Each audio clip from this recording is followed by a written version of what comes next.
Welcome to Night Shadows. I'm Stuart Best, where the paranormal is normal, where that which you thought you knew, you didn't, and where the future can be known if you know exactly where to look. Well, good evening, everyone. I'm Stuart, and you're going to have to excuse my voice or sneezing or coughing or whatever, because I'm dealing with a pretty bad cold. But I wanted to thank everybody who has donated to keep Night Shadows on the air. We have a lot of listeners and very few people that actually do try to keep us on the air. It's expensive, not just in money. It's expensive in time and effort, and everything else, as Larry can well attest. And we do need help, and we need it monthly, actually. But anyway, Larry, how are you doing tonight? Oh, hanging in. How's it going? Lots of news today, and, well, lots of news every day anymore. I know. We have been chemtrailed to death up here. It started out with a very nice blue sky, and within hours it was all covered over. So they're moving their chemtrailing into high gear for whatever reason. Yeah, we've been getting the same thing for almost a month solid, and it's hard to even walk anymore without having to come back and use some saline in your nose and your throat and gargle. And, you know, I did have a nurse come by to check on me the other day, and for people that want to know, by the way, I'm doing really, really well and gaining strength every day. And she was saying that they're finding a lot of aluminum and barium in people's blood now that they're testing. Uh-oh. And, of course, people like us, we know where that's coming from. Yeah, and aluminum leads to dementia. People have said I have had dementia since I was able to talk, but I think that's probably I think that's a spiritual thing. They don't like what I have to say, so obviously you can paint it off, you know, and, well, the guy's nuts. He's got dementia or Alzheimer's, and he just, you know, you can't trust anybody with dementia because there's a problem. But aluminum is one of the chief agents that does lead to that. And barium is not good for you either. And this all goes back to Dr. Edward Teller and his report, or thesis, whatever you want to call it, on chemtrailing to slow down global warming, which he felt leads to global cooling. Now, the bots are all saying we're entering into an ice age, and that the erratic weather and all that can be traced to that kind of a conflict. Now, the Bible does not necessarily agree with that. It says men are scorched with fire, and if the Lord did not speed up the day from 24 hours down to 16, nobody would survive it. So I guess we're kind of wandering off here, but if you're going to reduce a day by 1/3 so that the sun shines not for 1/3 part of it, the moon not for 1/3 part of it, and the stars for not 1/3, something has to occur that speeds the Earth rotation up tremendously. And the only thing I can think of would be either a major comet hit, like Sandia was talking about, and, you know, the Native Americans up here, in some of their so-called mythology, which probably is not mythology at all, said that a comet is what dug out the Great Lakes. It grazed the planet. It came in at a very low angle and bounced off that area, knocked off part of it, which dug all the holes that makes the Great Lakes. So would you not think that maybe a passing space body would be the culprit for such a tremendous upheaval in time, rotation? What do you think?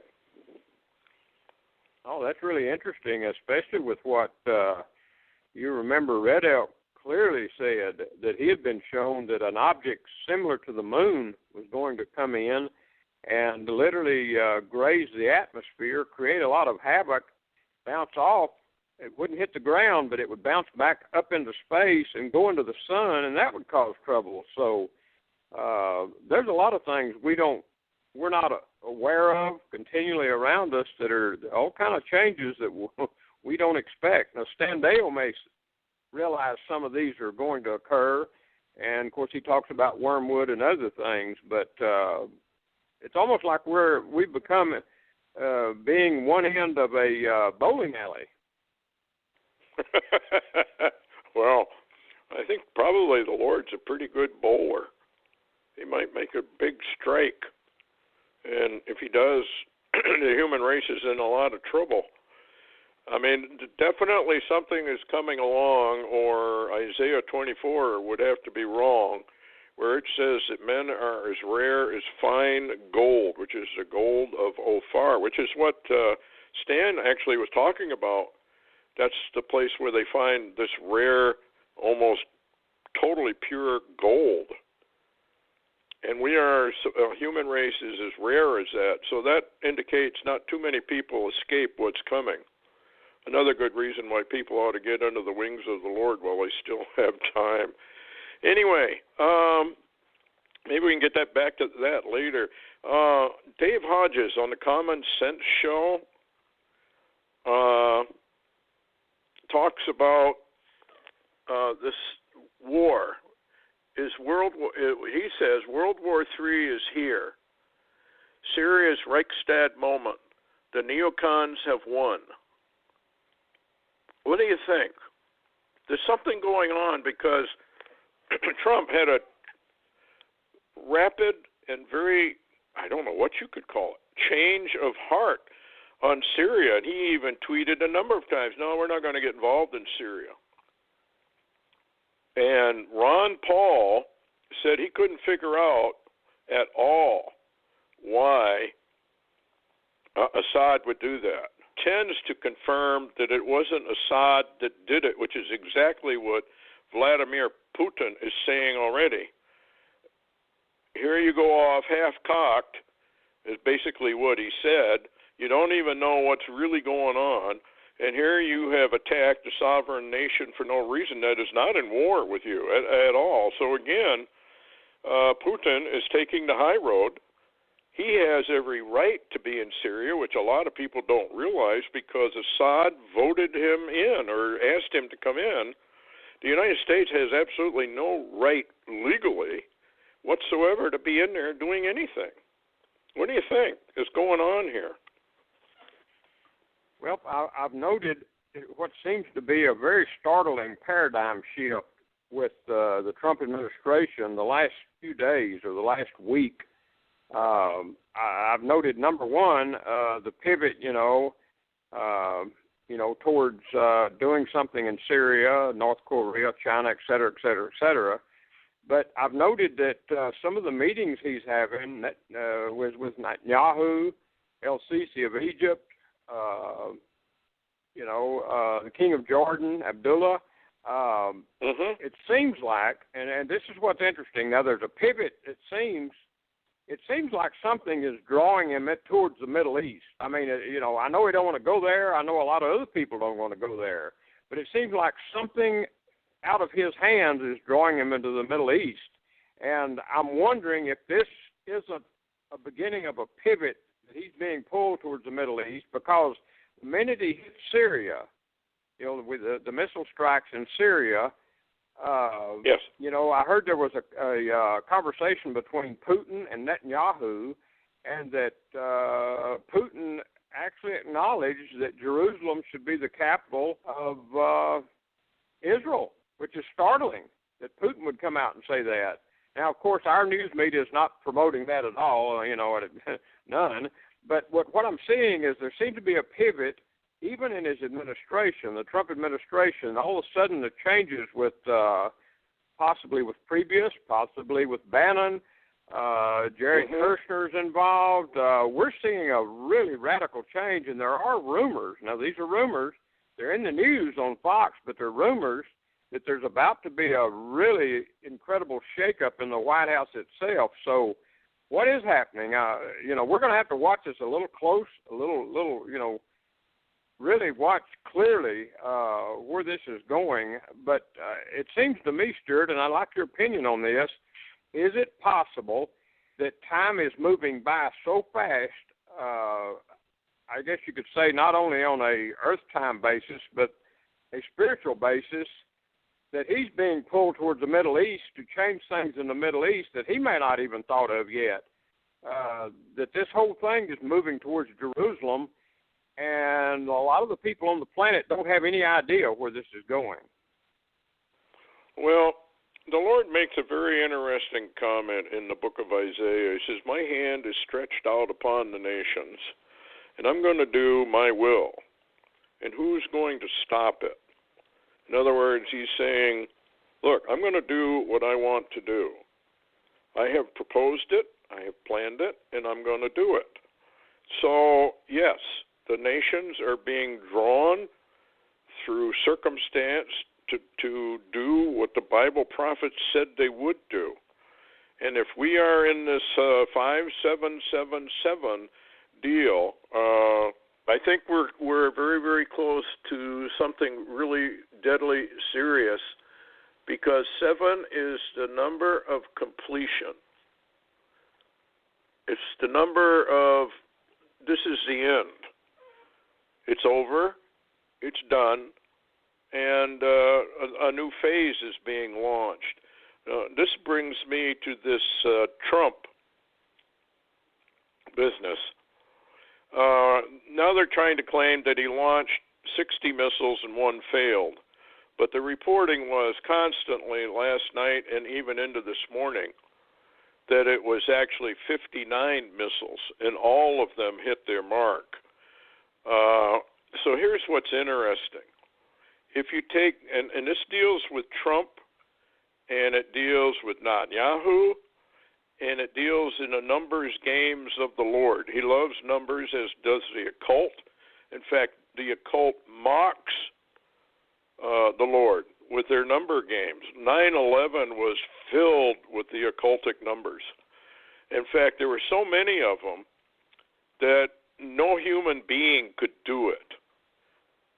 But Satan could, with permission from the Lord, to work it out so that everything lined up. 9/11 was a warning shot to the United States on a miniature scale.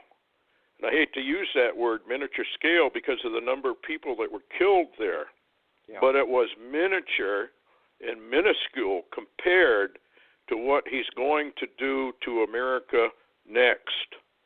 And that is the frightening part. But anyway, 5 plus 9 equals 14, or 7 plus 7. This attack occurred on the 77th day Trump was in office. Now, on January 20th, when he took hold, he was 70 years old, 7 months, 7 days. A 7 plus 7 plus 7, and that comes to 21. Now, this is where the Lord really gets into the numbers. 21 means the exceeding sinfulness of sin. That's not a good comment on that one. Donald was born exactly 700 days before Israel became a nation. And Israel was 77 days old, exactly 777, 7,000. It's a 4 sevens. It's 7777 days after Trump was born. And Israel's 70th birthday will come exactly 700 days after Trump's 70th birthday. He won the election on Netanyahu's 7th year, 7 months, and 7 days in office. Now that cannot be coincidental. No. Netanyahu and Trump are wedded together with this 7777. And here we are in 5777. So I just can't believe we're not being told that we are at the end of things. And you remember that vision you had of the door of grace closing. Do you remember that? Yes, absolutely. Absolutely.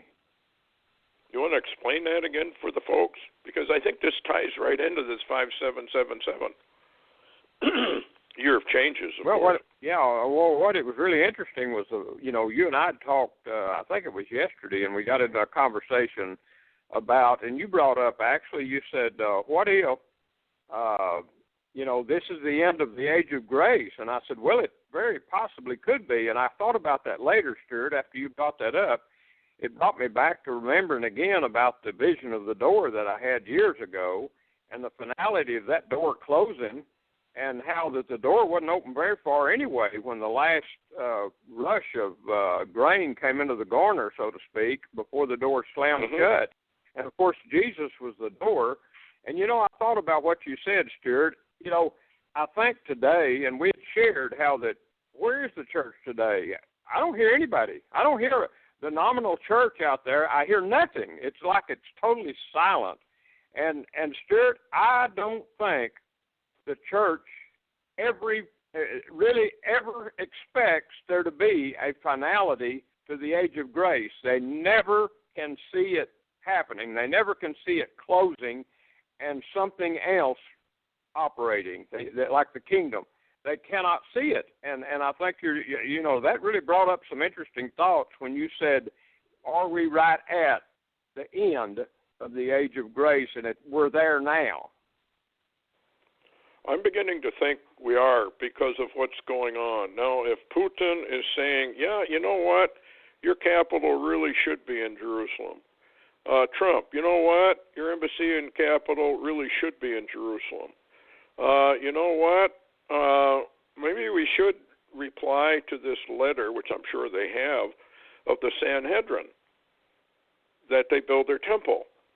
Well, all of that is Daniel's 70th week, and I get into a lot of debate. I guess I don't debate people anymore. I've given up on it. But if you really study it out, that 70th week of Daniel is for thy holy city, Jerusalem, thy people, and to make an end of sin, to bind up the breach, and to bring in the righteousness of the Lord. Now, what is interesting when you really talk about this is that, remember the Obama and the Pope shook hands at 9:23 a.m. in Washington, and it was exactly at 9:23 on the date of 9:23. And if you take those numbers and reduce them down to their proper heading, it's 7777. So the code is beginning to unlock, because we found out that 9/11 is actually 11/11, and you find 9/11 all over, or 9/23 rather, all over, and even embedded on ancient buildings. So they have to have known that 9/23 was a very, very important date in the future. So then we had, remember the 2-day delay because of that supernatural sandstorm in Israel, so they couldn't spot the new moon? That's right. What does that 2 days symbolize? I think it symbolized 2-year delay. We're entering in this year. Go ahead. Yeah, I was just going to say that's really, really interesting, because that did happen. That certainly occurred, and that was documented, that sandstorm and the 2-day delay. It was very clearly something unusual, very, very unusual. Yeah, and Jewish rabbis, the Orthodox, observed it, but the rest of them didn't. They just went ahead on their Rosh Hashanah. But it was a 2-day delay, and when you add that up, it almost sounds like you're getting into the Joseph 7 years, 2 years of partial harvest, and then 5 years of no harvest. So the only question we have, does it begin on 9/23/2017? And if it does, we're in. If we're not in already. And then BP Earthwatch, you're familiar with him on YouTube? Yeah. That was kind of interesting. Absolutely. He was talking about the 7 years of 3.5 years, and it's divided in half in 3.5 years, 1260 days. All right, so what he thought was, and this is very, very interesting, that President Trump took office on January 20th. So he would be in office, if he's not the Antichrist, which I surely don't believe he is, but he could be. I have no idea who Antichrist is. I mean, there's a lot of people out there that could qualify, I guess. But that would mean that Trump would be probably found out of office, whether he's impeached or assassinated or whatever, within 6 months, and that the new Antichrist would ascend to the throne and carry out that 3.5 years to the midpoint of the tribulation period. There's a lot of argument about it. It's just kind of curious, all these numbers. And 7 is very definitely the number of completion. That's it. God says it's over when you reach 7. That's why you have 7 days in a week, 7 notes on music, et cetera, et cetera, et cetera, et cetera. So this is fascinating. Where do you want to go after we talked about that? This Russian thing. It says here that the Russian MOD suspends deconfliction channel with the U.S. on Syria flights from April 8th.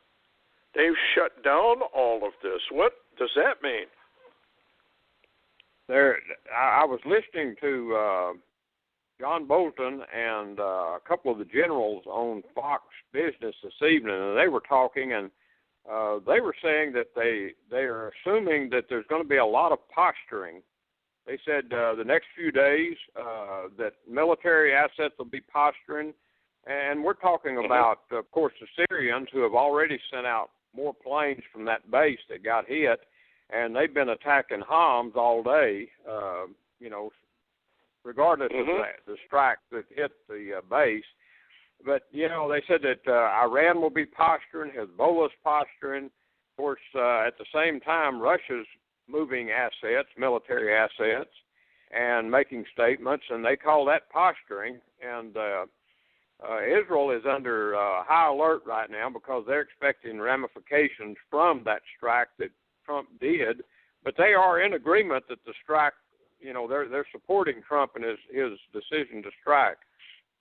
So we've got a lot of posturing going on. Now, some of this stuff will be posturing, but we are also at a critical time frame that a war we don't want may start. I mean, the hawks in Washington, and you know how they've been screaming, tempting to get us to either strike Syria or they haven't said strike Iran, but there are the people saying that. But they have been, the war drums to go to war with Russia have been beating since before the election. You've seen that. I've seen that. Is it a rich man's plan? Maybe so, but this is going on, and I think all of this is it's an all-consuming movement towards some type of battle, it seems. Well, it seems like Trump has been surrounded by the rich men.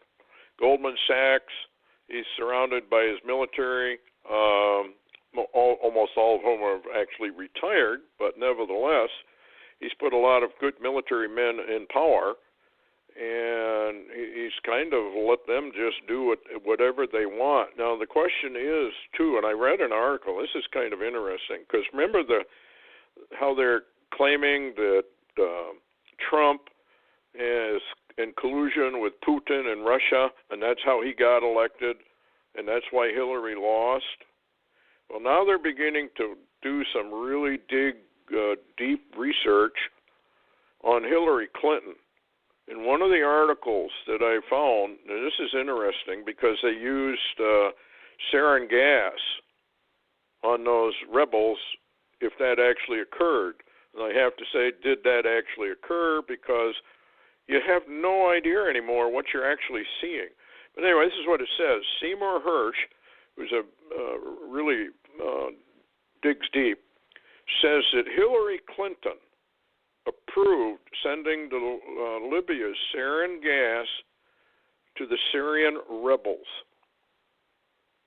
So, what do you think of that? Yeah.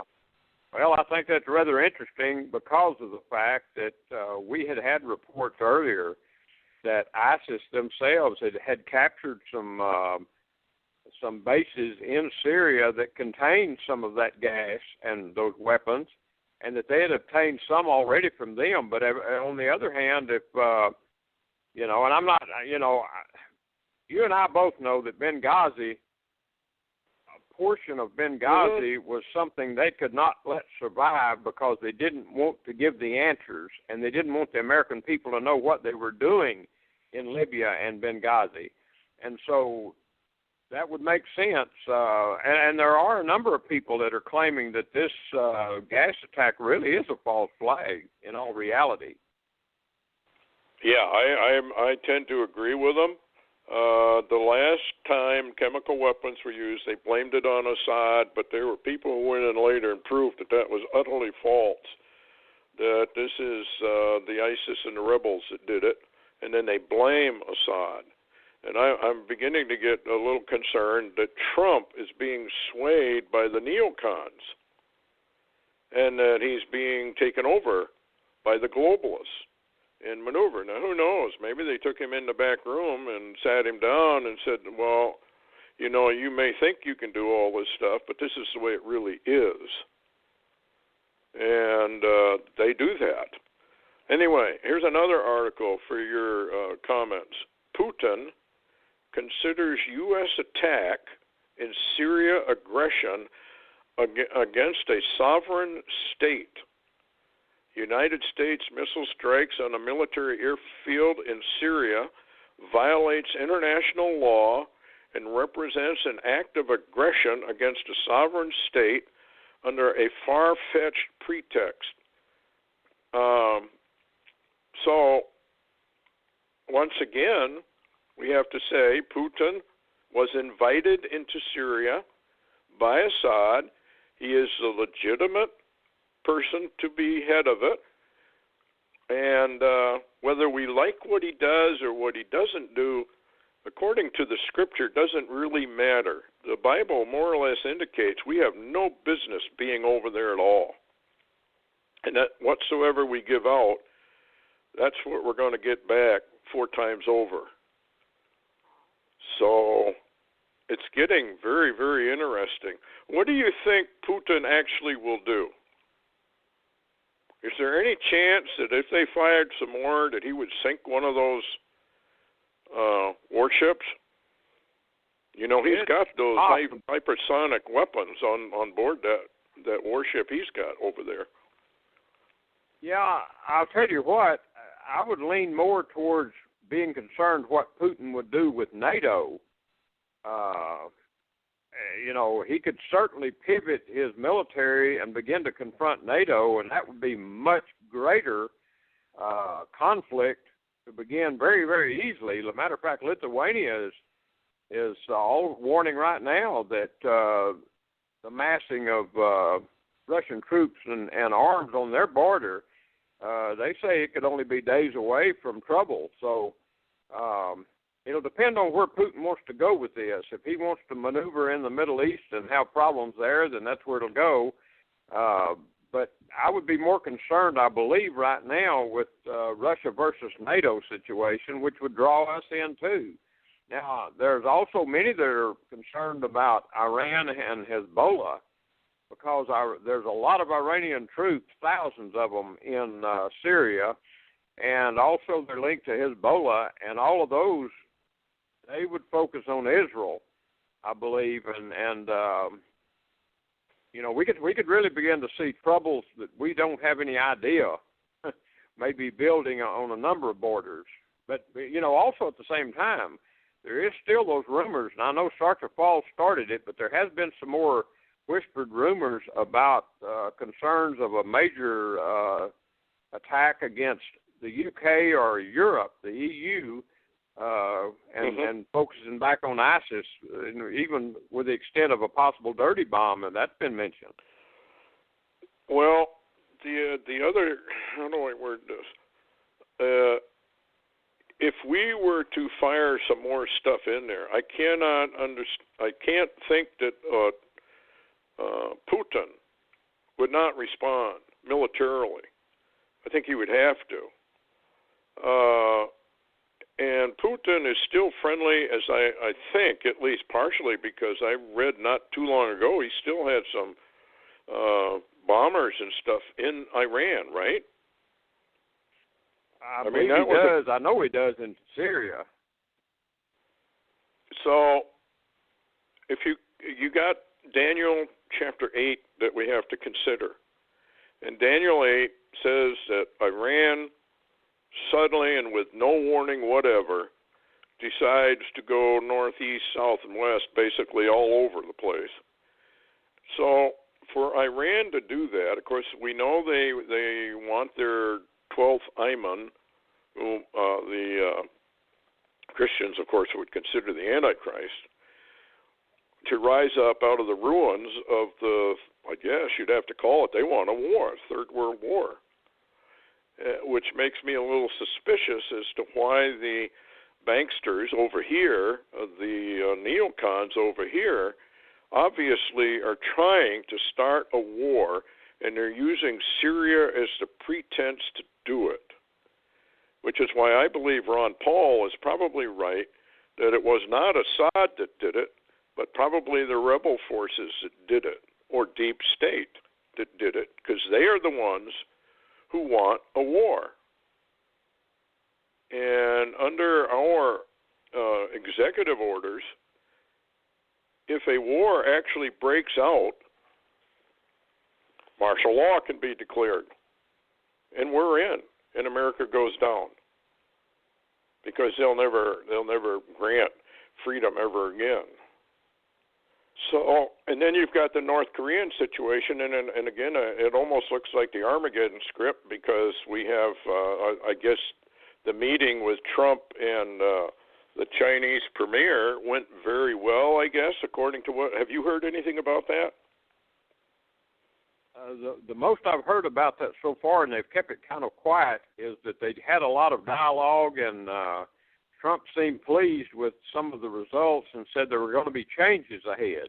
Now, what changes ahead means, I don't know, but I think that the administration is feeling like Xi, the Chinese premier, is going to try to rein in him and North Korea a little bit, with the nuclear thing, but there's a number of generals that don't believe that is going to work, that they don't believe China has the power anymore to stop Kim. Kim's pretty much gone off the deep end, so to speak. Well, he's, when a guy's insane, they just do whatever they want. And he's always had whatever he wanted. Now, he's got some nuclear matches. He's just dying to strike them and see how they work. So when you've got somebody like that, yes, that would be very hard to contain. And then you've got Iran that's likewise sending missiles into the air. It's kind of like a red flag in front of Trump now, who is probably somewhat emboldened by the success of his 59 missiles going in there. And it is kind of a signal to the rest of the world, look, I'm not afraid to do this. You mess around with me or mess around with our national security over here, and we'll respond. This kind of response, however, can get out of control, because you're dealing with Iran, and they have their, how would we call Iran's, it's more based on religion and prophecy than it is on reason. And they've been sending off missiles and kind of, in Trump's face. You've got Kim over there in North Korea doing the same thing, and we have heard comments from our leaders that maybe we should do something about both of them. What do you think would happen there? Well, I think we'd be in trouble there because the fact that if possibly before the 8 years of Obama, we might have had a military that could do two things at one time. In other words, handle two events in different parts of the world at the very same time.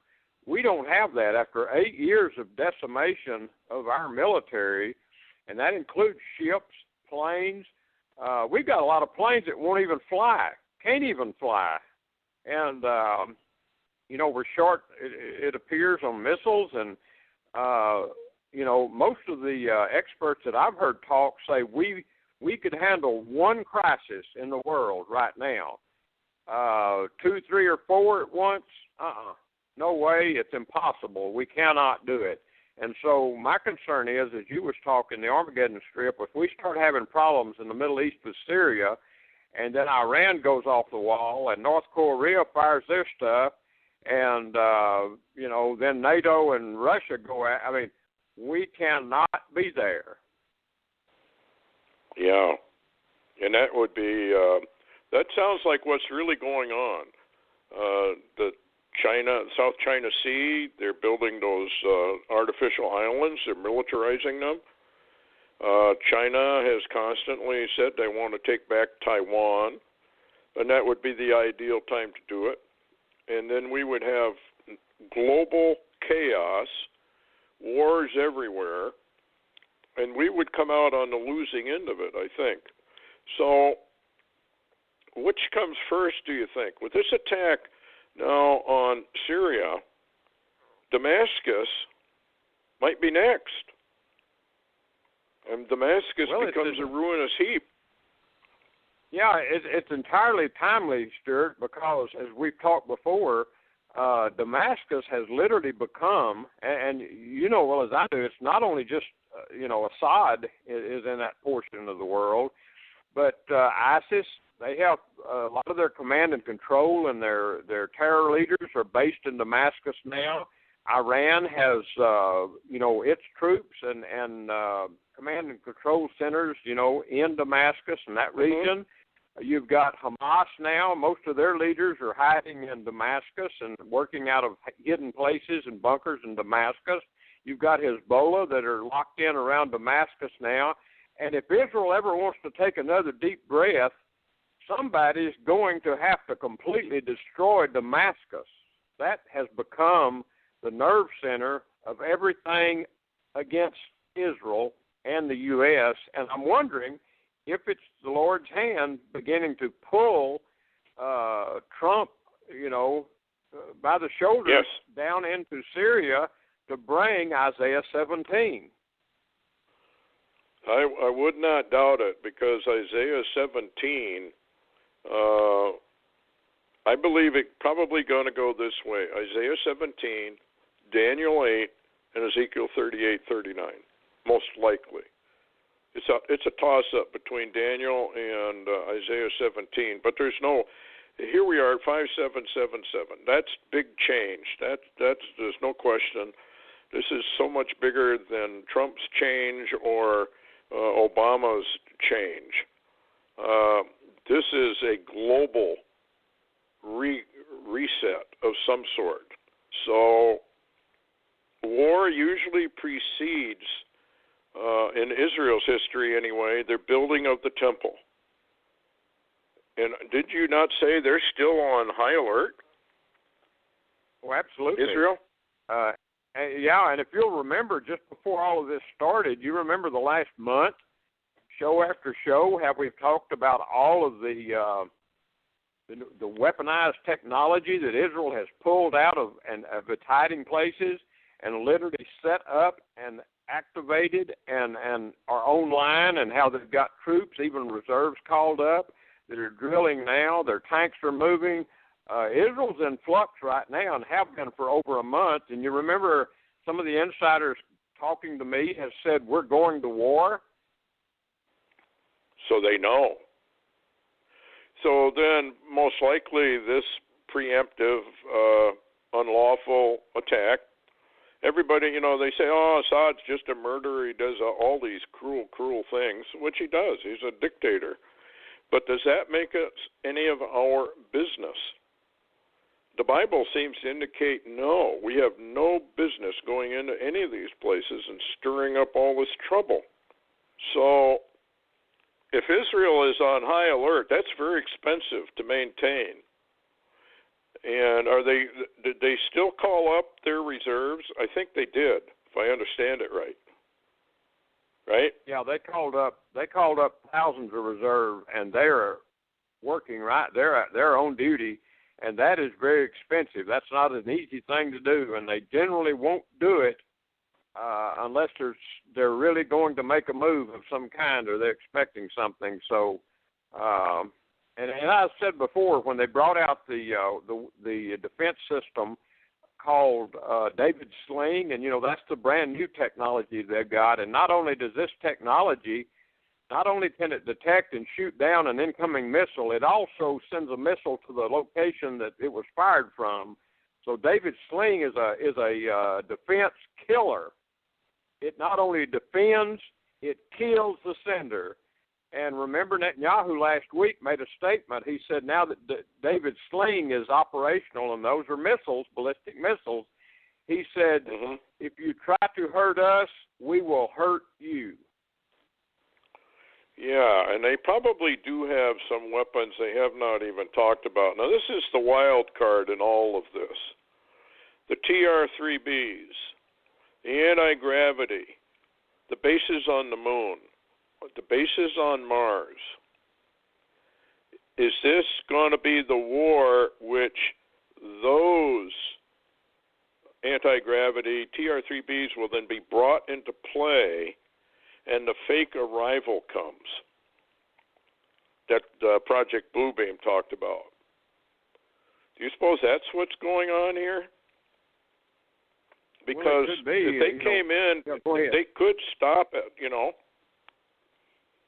Go ahead.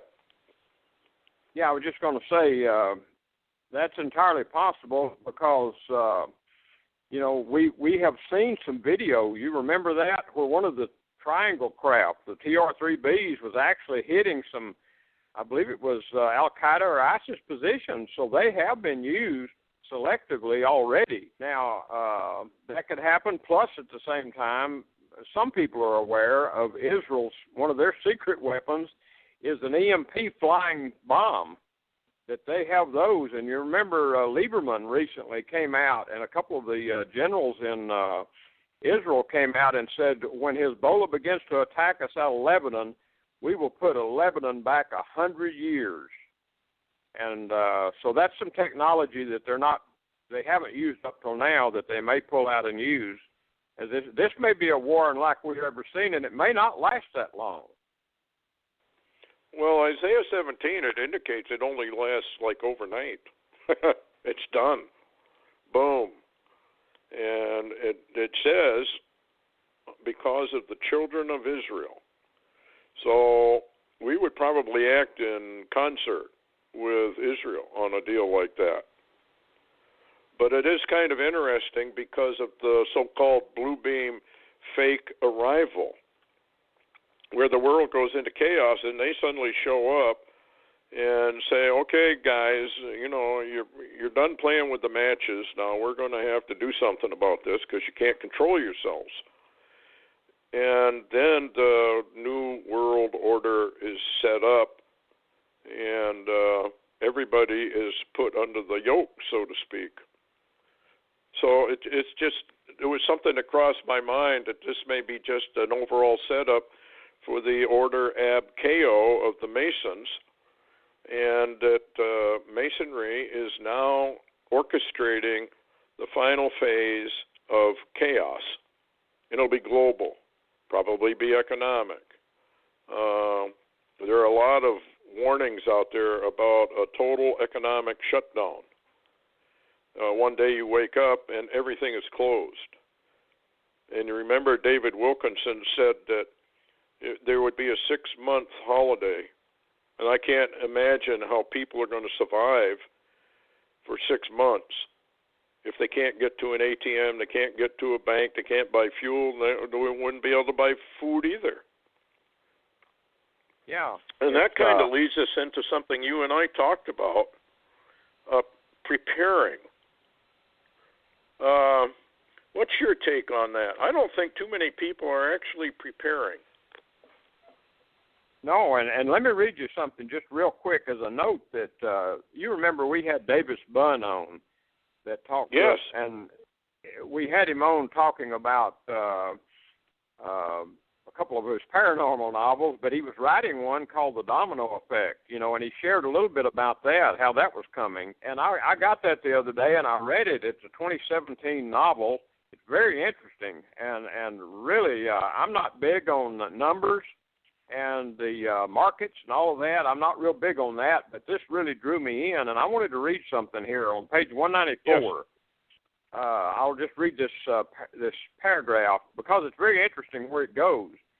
It says, into the frozen tundra of Esther's scrambling mind rose one coherent thought. She said, now here's what I'm going to read. In one of the last speeches before his death, President Abraham Lincoln told Congress, I see a crisis approaching that unnerves me and causes me to tremble for the safety of the country. Corporations have been enthroned, and an era of corruption and high places will follow, and the money power of the country will endeavor to prolong its reign by working upon the prejudices of the people until all the wealth is aggregated in a few hands and the republic is destroyed. Don't you find that interesting? Well, it's exactly what's happened. I mean, every American, I wrote a blog about it for Independence Day. I think it was last year. I said, what are you independent of? And the answer is nothing. Zero. Everything is regulated down to the finest detail. So we're not independent, and we are actually slaves to an economic system. And, of course, the mark of the beast to me has always been the apex of the mammon, the system of mammon that Jesus warned about, that you cannot serve God and mammon. You got to make up your mind which you're going to serve. And evidently most of the people have decided who they're going to serve. But that leads us into kind of, we talked about a little bit about preparations. What should people do?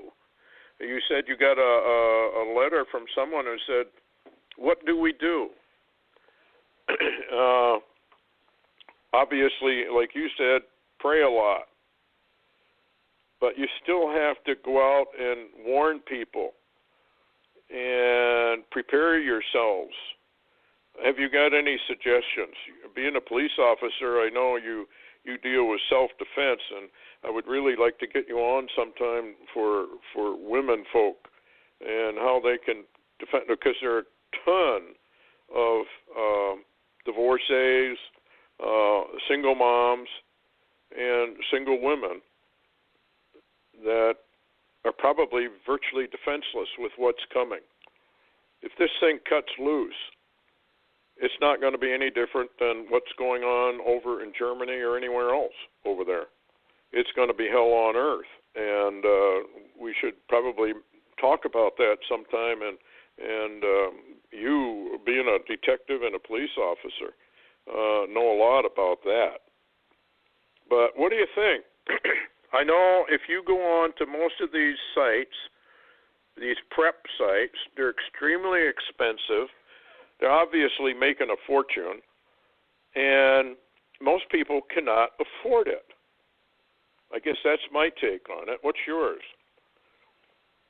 Well, I agree with you, and a lot of people, of course, my opinion is the first thing you've got to do is prepare spiritually, and then prepare mentally, because if you don't have the mental preparation to be able to, just literally able to do what you want to prepare to do, you will never succeed, period. I mean, the first wave will take you out.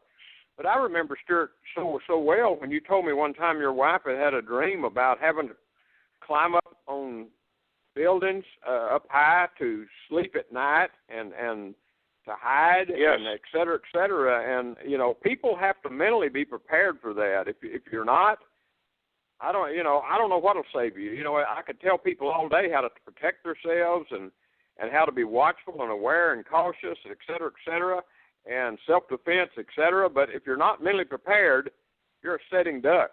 And there's a lot of people in this country that are literally sitting ducks because they wear blinders every day and drink tons of denial tea. Yeah, unfortunately. It's not funny, but it is. The way it's going now, people seem oblivious. Thousands upon thousands upon thousands of children vanish every year, hundreds of thousands. Thousands upon thousands upon thousands of women vanish every year, but it seems like they're oblivious to it. It's like you must be right. They're drinking denial tea. They can't wrap their mind around something where it's changed. When I was growing up, you didn't worry about hitchhikers picking you up and killing you. That just didn't happen. This is a more relatively new phenomenon. And people have got to really pay attention to their surroundings around them. And if anything looks suspicious, flee, I guess, is the only word you can use. But getting back to preparations, there are many, many things you can do. You can buy, for example, rice. White rice keeps for indefinitely. Canned goods do not cost that much. You go into places like Aldi's or one of these discounted places and stock up on canned goods, veggies, tomatoes, that sort of thing, and soups and rice, oatmeal, oats, that sort of thing. I mean, there's a lot of things somebody can do that just don't cost that much, which could get them through 2, 3, 4 months. And we should probably have a program on that. What do you think? Yeah, I think it's very interesting, and because a lot of people don't realize that you can buy a lot of, as you said, white rice and oatmeal, grits. I mean, all kind of packaged foods and stuff, and you could get you a lot of this in the spring, especially, or they're going into the summer. You can buy these like picnic containers, coolers, like they call them like beer coolers or whatever you want to call them, plastic coolers that are literally you can buy your products that cost almost nothing, put them in there, and and just keep it sealed, and that will last forever almost. I mean, but we're not talking 10 years from now and holding that stuff. We're talking about some of the necessities you may need within months of now, maybe weeks, but then at least within months. And we're also approaching a 9/23/2017 that we have no idea what's coming, but we're receiving information from Tor codes and bots and warnings from different individuals and that something is coming, and people do need to prepare their families. And one of the things I rail about a lot is families literally have no plan. No family plan for emergency. In other words, what would your family do if the kids didn't come home? What would your family do if the dad didn't come home? What would your family do if the mother never come back home? What's the family going to do? They have no plan, and they're sitting ducks, and I can't stress that enough. Yeah, I think the deal is they're in denial. Nothing's going to happen. It's going to be the same as it was yesterday and tomorrow. And therefore, I don't need to worry about it. Well, I'm not telling people to worry about it. I'm just saying plan for it. Even the federal government tells you to plan for it. They've already said, like FEMA has said, look, we're not going to be able to get to you. So you're on your own.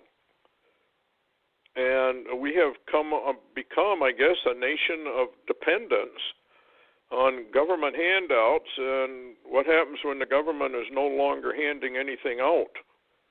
I mean, we've got millions of people on food stamps. What are they going to do when that stops? Well, they haven't even thought yet, Stuart. What are they going to do? Because they've been fine-tuned to calling 911. What are you going to do if 911 don't work or no one answers? Which is exactly what's going to happen, particularly in chaos.